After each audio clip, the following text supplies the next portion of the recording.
Handang magbigay ang Senado ng certified copy ng transcript ng pagdinig nila sa Duterte drug war kung hihingin ng International Criminal Court o ICC. Pero dapat may rason, ayon kay Senate President Cheese Escudero. Nakatutok si Mav Gonzalez.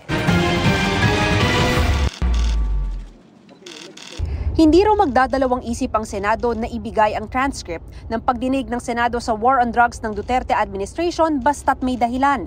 Kasunod yan ng malalamang pahayag ni dating Pangulong Rodrigo Duterte kabilang ang pag-aming meron siyang death squad na binawi kalaunan. Sa isang ambush interview, tinanong si Senate President Cheese Escudero kung isa-certify nila ang transcript sa pagdinig kung hihingi ng kopya ang International Criminal Court. Sabi ni Escudero, hindi sila mag-aatubiling sertipikahan ito.